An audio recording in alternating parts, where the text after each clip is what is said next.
I have with me today another young Indian as part of the Voice of the Young series. Hello, everyone. Good to be back. Today we have with us right now Mohammad Atif Haidry. Let's listen to him. Over to you, Atif. Good evening, Dr. Mathur. Firstly, thank you so much for having me here. I've been following your Vidpeds, and it's quite interesting that you've got a lot of different people coming on to your platform, sharing their story. And today will be my turn, I guess. Yeah. So, One of the six today. Today was a hectic day. oh, I'm I'm sorry. overwhelmed. Since 8 in the morning, it's now 8 at night here. Yeah. But anyway, I'm That's right. loving it. All right, let's go ahead. Sorry. Perfect. Yeah. So, a brief introduction about me. So I'm originally from Bihar. It's the northern state of India, one of the west to the northeast of India, I could say that. And but Which I've done. district? Which district? So I'm from Begusarai. Okay. I don't know if you've heard of the No, place. no, I know some districts, but it's not what Yeah. I know. It's what people should know where you are. Yeah. So I'm originally from there, but almost all of my childhood was in Dubai, actually. So I've done my 10th grade in Dubai. Then I moved to New Delhi for my 11th and 12th. And then for my undergrad, I moved to Christ University in Bangalore. Then I again shifted to Paris at Sciences Po. I did my master's in economics. My undergrad was in economics, mathematics, and statistics. And once I was done with my master's, I shifted to the US. Currently, I'm working here as an empirical research associate at Northwestern University, specifically at the Kellogg School of Management. So that's kind of a brief about me and how I have progressed throughout. But Okay. yeah. Continue, please. Yeah, so how things have transpired and how things have functioned for me. So I'll begin from my journey in Dubai itself. So the idea was I was actually in a CBSE school in Dubai, which is quite common for a lot of NRI kids in the Middle East, specifically in the Gulf. And once I was done with my 10th grade, I moved to New Delhi for 11th and 12th. And I chose the most traditional path out there, doing a physics, chemistry, mathematics in my 11th and 12th, en route to become an engineer. But things kind of took a shift where I actually, my fourth, you could call it the fourth subject, was actually economics. And I really liked the subject. I mean, back in the CBSE board, they don't teach you a lot in 11th and 12th with respect to subject matter. But some things actually shaped my view in going forward with taking up econ as a part of my coursework later on. So the idea was the main crux that actually got into my understanding of why I would want to take up econ and specifically look at questions in development economics. The thing that shaped it was me being from Bihar itself, because every year I would go back to my hometown, specifically my village, and I would see how things are, and things weren't. I had a picture of how things were in Dubai and how things are in back in Bihar, and those are two drastically different worlds. Yes, they are. Yeah, and the ways things work, how people are situated, how people work, how the divide exists on the ground in terms of caste, education, even to an extent religious divides, and the kind of resources that people have over there. It's quite different from what you would expect in a developed city like Dubai, or even in places like New Delhi or Bangalore as such. So that kind of drove me towards pursuing economics, trying to know things about people, about situations, about ideas in general within that context. And so I went forward and decided to do a quantitatively heavy econ program at Christ University, Bangalore. And that's where I studied for 3 years, did my How did you undergrad. choose this university?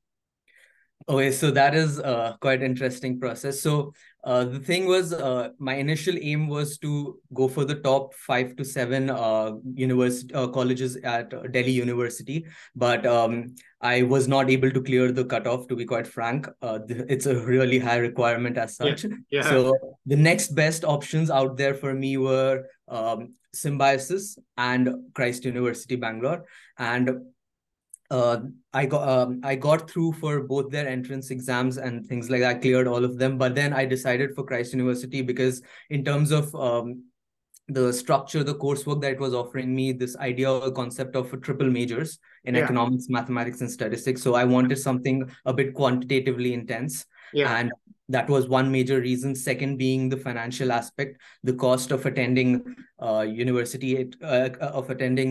University was considerably lower than attending Symbiosis. So that also had a picture to play. Yeah, obviously. And yeah, so then I went forward with my decision, and sadly, the third year of Christ University went in COVID, which was drastic, I would say, because everything was shifted online, and clearly there's a huge difference between studying in the classroom setting and studying on Zoom. So that was a bit sad, but then there was quite a lot to learn at Christ itself. I had really good professors. I engaged with a lot of faculty over there, and really I got a quite quantitative glimpse of how econ works. But then it wasn't as quantitatively connected as I would have wanted it to be. So all three subject matters in the majors were taught differently. So the math part was focused only on math, the stats was only on stats, and the econ was there as such. So the intermingling of the three wasn't as much as I would have wanted it to be. But nonetheless, it was a great experience. Whilst over there during the last year, that is the COVID phase, I was actually involved with my roommate who had decided then to start his own company. So he wanted to kind of form this Ola Uber for domestic workers within Bengaluru city. And I sort of had an idea of how migration kind of works within India, specifically from states like Bihar, Jharkhand, and basically the developing states in the country, and how people move for unskilled or blue collar jobs to other parts of the country, specifically cities like Delhi, Bangalore, and stuff like that. So then I like with my roommate, his plan was to, it didn't result in something that would work out at the end of the day, but there was a lot to learn from that whole process, where we were looking at different parts of Bengaluru city and how ghettos tend to be formed with people coming from areas of developing areas in the country and living together as one person calls another person in search of work.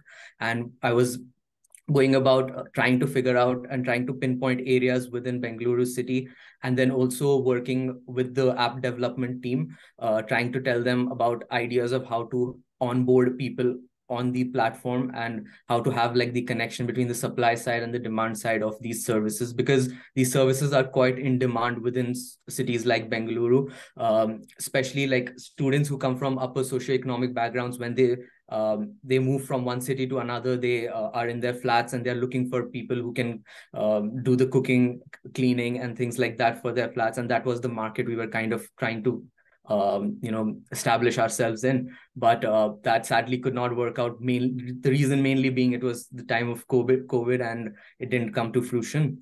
And then at the time, just before the start of the third year, I had actually gotten an opportunity to work as a research assistant at I don't know if you've heard of the Council for Social Development. It's in New Delhi.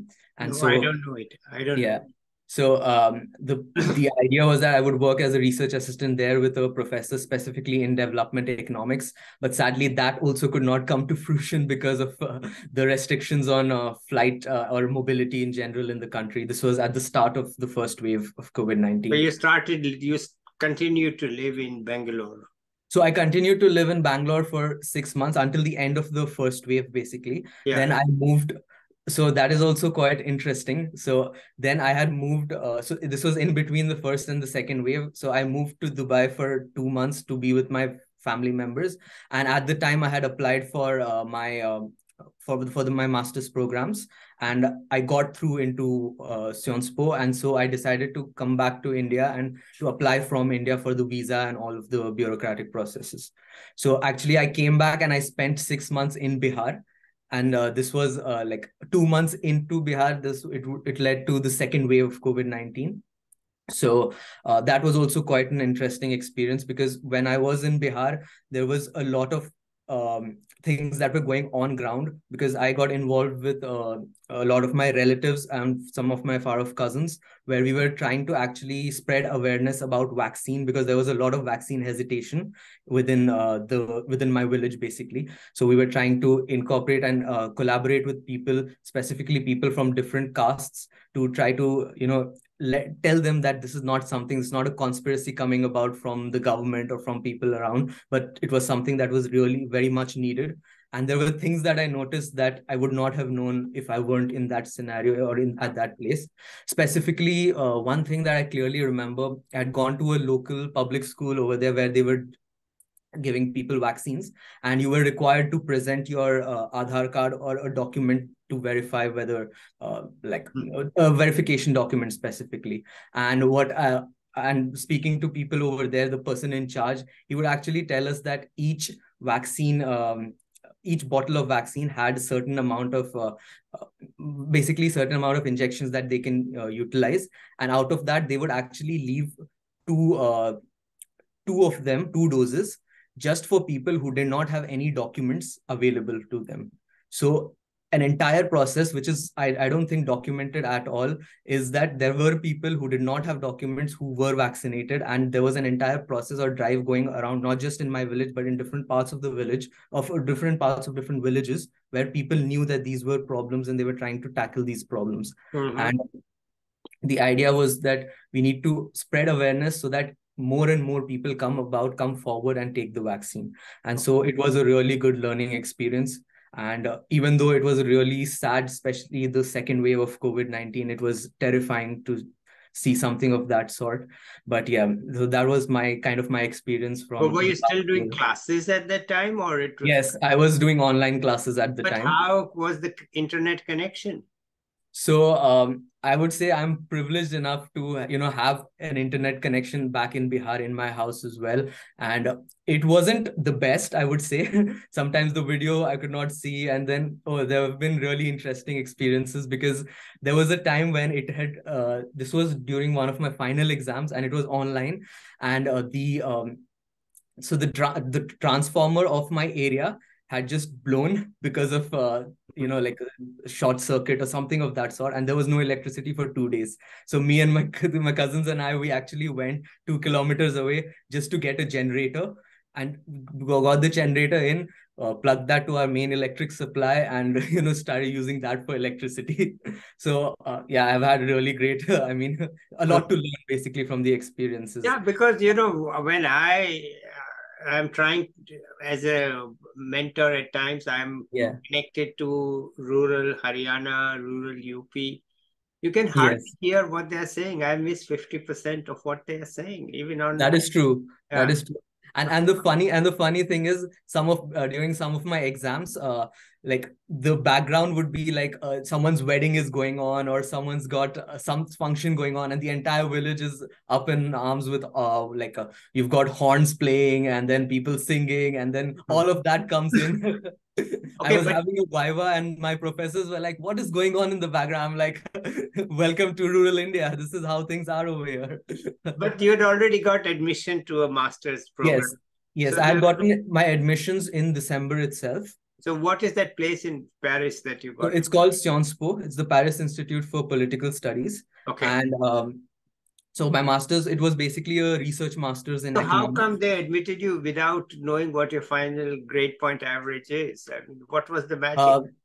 So I think the way I expressed myself, I would say, in terms of the SOP, my ideas and my vision for what I wanted to do in the future, I think that counted as well. Plus the first 2 years of my undergrad, my grades from there, and plus the references and the recommendation letters that came in hand from my professors. So that also counted in the application process. No, I'm asking because you told me that you didn't crack DU.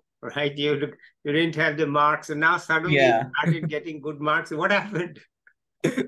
I think for DU, for Delhi University, you need grades that are in the 99th, at least a 99. Some places it's like at least 100%. So that is, it's quite competitive in the sense that everything is dependent on grades in India. That is that's something I mean, looking at the infrastructure that we have in India, that is something that is in place because it's very difficult to evaluate people on things other than just the marks. You need a very strong structure to, go about doing that, which was not the case for applying abroad, because they would look at the applicant from a holistic point of view, I would say.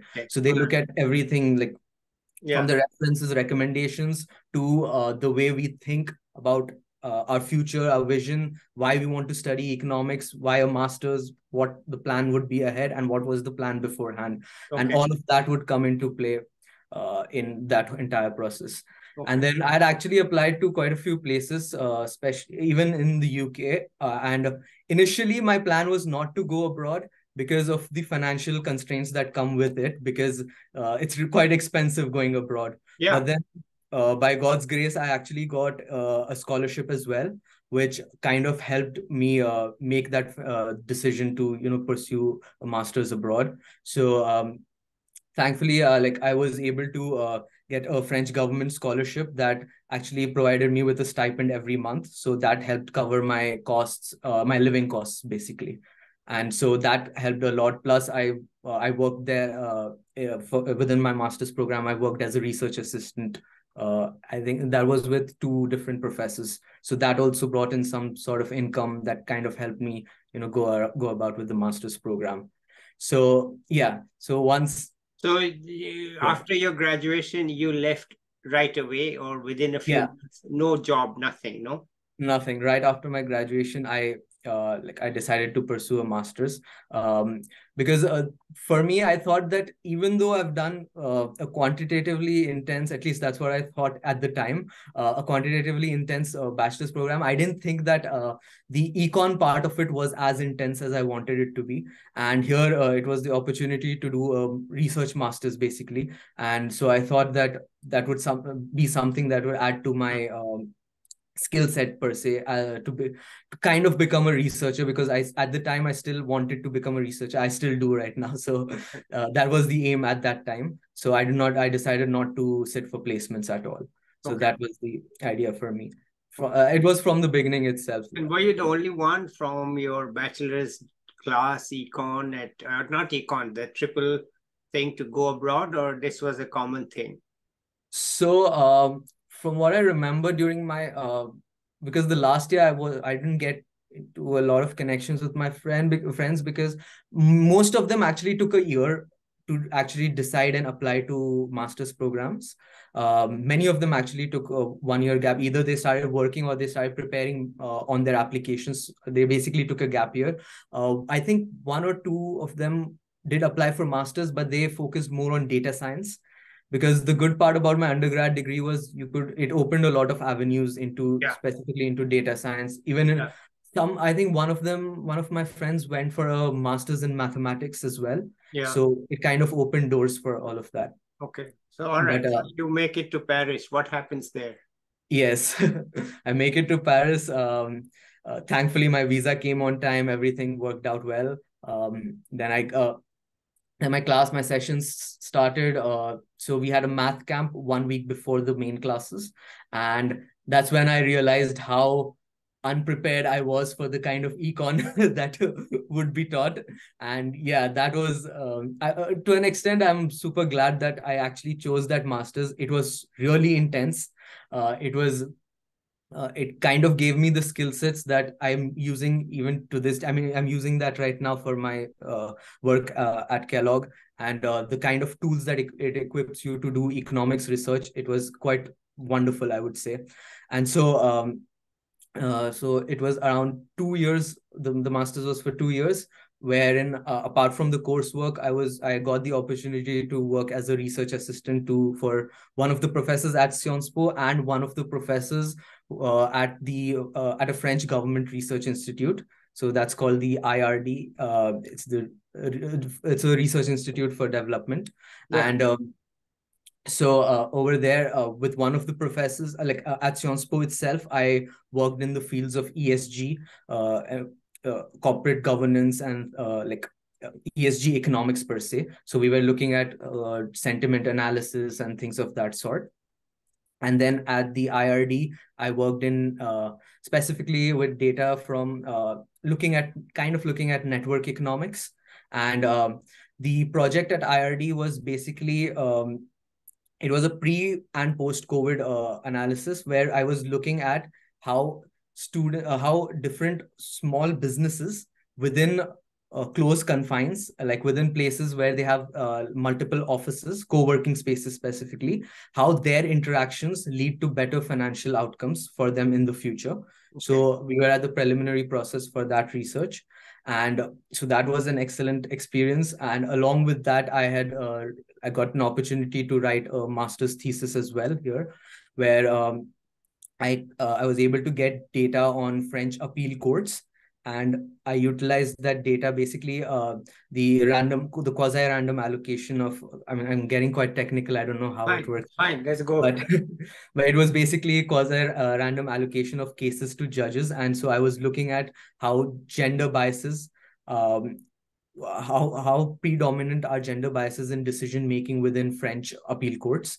And what I kind of found out that a case that is appealed to a female judge would give you a higher probability of getting or receiving any compensation at all, or getting a higher compensation than if it were given to or than if it were appealed in front of a male judge. Okay. So it was quite interesting results that I found. And the best part about this master's thesis was, this master's program in general, was that I was able to understand how things work causally, and not just look at ideas or the research that just focuses on correlational analysis. Okay. So that is something that is quite unique, and that's what developed my interest, not just further in development economics, but also in applied microeconomics. Okay. And that's where I decided that, yeah, I think PhD would be a route for me. And but I also wanted to have further experience with different topics in research in general. And so I thought that the best thing for me to do at that point, at the end of the 2 years, would be to do a predoctoral research, to work as a predoctoral research associate. Mm-hmm. Or here it's called an associate, basically working with professors on their research topics or on their research papers, and kind of getting an idea of how academia works, and how papers are put out, how the methodologies are implemented in every research question that we are looking at. So that was kind of my journey in Paris. How to get this job in the US sitting in France? So this is not traditionally a job that comes under the H-1B visa criteria. It's actually under the J-1 visa criterion, which is mostly given for postdocs. So like I come as a research scholar, not specifically employed per se. So so there is a website called predoc.org, where different universities have research positions, where they advertise the research positions specifically by professors, and you tend to apply for these positions. And there's a very clear-cut process that you have to follow. So first, I applied to the program with your CV, your cover letter, and basically in the cover letter explaining why you want to do this. What they're actually looking at is people who have a plan of doing PhD in the future. And along with that, you have to submit 2 recommendation letters. So I had letters from the professor that I worked with in research, and also as a research assistant prior to coming to the US, and also for my master's thesis, my supervisor. So I got letters from them, and then after the first round of applications, they shortlist your application, and then they ask you to do a coding task. So it depends under which professor you're working. Some professors use R programming, some use Stata, some use Python. So depending on the proficiency that you have in whatever softwares that you're working on, you have to do a coding test, which is a timed coding test. So, and it differs from institution to institution and professor to professor. So you work with some coding tests are like for 48 hours, some are for like 4 hours. So it differs from institution to institution. Once your coding test is done, then you get into the interview phase, where you are interviewed by the professor or the manager of the program, basically. And once you clear all 3 of them, you go forward and you get the position, basically. Okay. So yeah, so I applied to multiple research positions here in the US, And I also wanted to have a taste of how research worked within the United States itself. Like I had an idea of how things worked in in continental Europe, but I also wanted to know how things worked here. And so I decided to apply to the US. And I did apply to quite a few places and got a lot of rejections, but then it's all about improving upon the next application that you go on. And so, Yeah. yeah. So then I applied here and then I got the position, thankfully. And so I moved last month to the US and I've started working. So over here, I work under two PIs, basically two professors, and it's actually super varied. So Kellogg is actually a business school, Yes. but we are doing economic research or economics and finance research over here. So Yeah. I'm working with two professors. One of them I'm working, the subfield would be development finance. Yeah. And it's basically development economics where I'm working in two projects. These are RCTs conducted in Chile and Mexico. And we are looking at the impact of those RCTs amongst various treatment groups and obviously the control groups and things like that. So and with the other professor, it's mainly in labor and gender economics. So it's kind of a continuation, you could say, of my interest in gender economics through my master's thesis. So I go for, so over here, I'm working on data sets from managers' scores with respect to gender, their bias with respect to genders within Italian firms. So it's quite diverse, I would say. The entire subfield is basically like development finance, gender, labor. You could say basically applied microeconomics. That's what I'm working in. All right, wonderful. Yeah. And how long is this appointment for? So this is for around 1 year and it's extendable to another year. So it's possible that I might apply for a PhD end of this year itself or maybe end of next year. So that's yet to be decided. I'm planning on things right now, taking it. Yeah, it's in discussion with my PIs and all of them. So let's see how things work out further. All right. So how do you find it just as on a personal basis? Oh, it's quite interesting and it's a really great work over here because I get to work directly with professors on their projects where professors are presenting this in conferences worldwide. Yeah. And the best part, the most interesting part I found over here in the US is there's a lot of material available and there's a lot of things that people do and things are quite orderly in a sense that everything is very well structured in the US.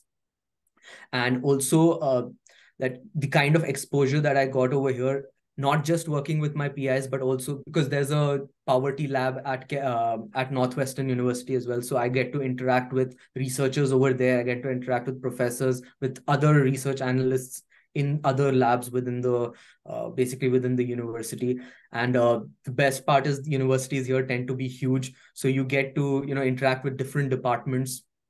Back in Paris, the university was just focused in the social sciences. Yeah. Here, if I want, I could even go and interact with people again, I'm working in the business department, but interact with people in the econ department, with other social scientists, or even with people doing STEM degrees in engineering and things like that. So the accessibility is really great. And also University of Chicago is just a few miles south. So you get to interact with researchers over there as well. So quite a I mean, I'm lucky to have such an experience. Well, you worked hard.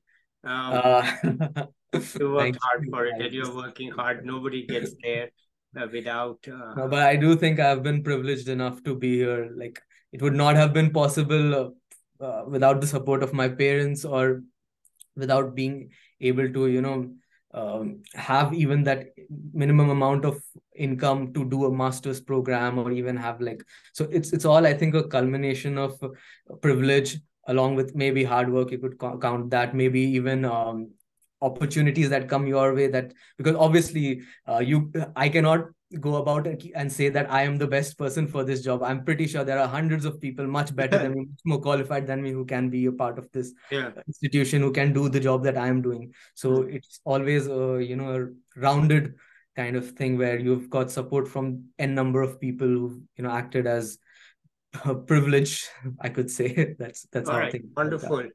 You have any tips for juniors? So one thing that I've noticed and experienced from my entire process is that I'm someone, I've noticed my peers who've for them applications tend to be, and this is specifically in terms of applications, some of my peers, they are super focused in applying to only one or two institutions where they really like or they really want to apply. But what I would suggest people to do is, again, unless you are really hell bent on just going to that one institution, that's good for you. But if you're someone like me, I would always suggest that apply to multiple places and keep applying, never lose that whole thing, that never lose hope while you apply. Because I can share you a fact that I've applied to almost 30 of these positions, and I got a coding task from 8 of them, whilst I got interview calls from 3 of them, and I got into one. So for Wonderful. me, it's been a numbers game, and I think that's how it kind of works for a lot of people. So never give hope or never give up on applying. Just keep applying. That's what I always say. And the good part is, with every application that you go about, you tend to improve upon that application. Your SOPs become better, and as time passes, you've had more experience while applying, so you know how to target these applications. So that's how I think about these things. So that's one thing I would like to tell them. And yeah. Wonderful. Okay, it's Yes. quite a journey from Yes. Begusarai to Not Chicago. exactly from Begusarai, because to be honest, I haven't lived there like for a prolonged period of time. Yeah, I've been lucky enough that my father had a job in Dubai, and I was raised over there. yeah. So Uh, Dubai is but luxury. yeah, I mean, that is also something up for debate, because people think it's luxury, but then I actually come from a super middle class family, like, to be honest. And then going abroad itself was not possible for me until unless I would have gotten a scholarship, which I thankfully or luckily got. So Yeah, yeah, only yeah. then was it That's possible. understood. So it's You are just working there. You are not the sheikh of Dubai. You are yeah, exactly. you are working there, right? Yeah. Yeah. Okay. But there's one more thing I would like to say is, people, I was also lucky enough that my parents and my family come from such a place, like come from Begusarai. My father, he worked really hard to, be where he is now. And but the good part was, every year I would go to Bihar, I would actually be exposed to that environment. Many a times, what happens is, people who stay in cities tend to be restricted to cities, and they don't get that experience of how things function on the ground within villages. And Yeah. I would always recommend people, again, they wouldn't have family there, but spend some time in villages within India. There is so much to learn over there. Yeah. And especially the last 6 months during the COVID phase, that was the most prolonged period of time that I have spent in Bihar, in my village, and that was quite a learning experience. The way people think, and that quite frankly, that will change our way of thinking as well about the people over there. So that is something I would recommend anyone who gets the opportunity to go forward with it. But you are looking forward now to a PhD. To a PhD, as of now, yes, to a PhD. Fine. And Either this year or next year. yeah, Yeah. it's pretty clear that they don't hire you without it. If you do all right, then chances are that you get into a PhD program. Yes. Yes. You probably make less money in the PhD than you Oh, do definitely. now. Yeah, that's true. Yeah, they're paying you reasonably well. Yeah, it's a trade-off. It's like 5 years of PhD, you will be on a constant income. Hmm. But then again, PhD is also a very big decision. It's a big commitment, because you have to sacrifice that income Yeah, for it's again comes out of passion. You need to be really passionate, otherwise a PhD is not something for you. That's what I think. Like, yeah. because 5 years it's a long time. By the way, I saw Charles River Associates on your profile, or did I not? No, no, No. I haven't worked anywhere Okay, somebody professionally. else's profile. I have been through so many profiles that I cannot remember everything. Okay, anyway, is Yeah. there anything else you want to add at this time?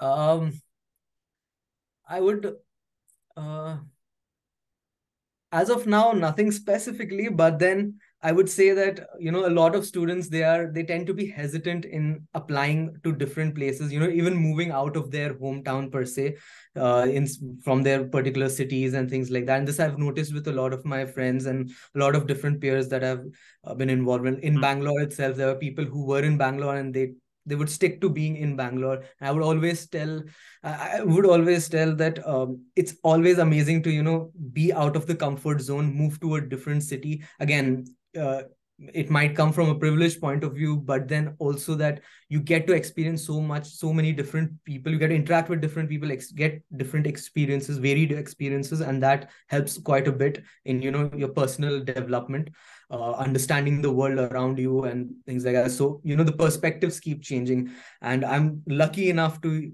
have that experience from drastically different parts of different parts of the world.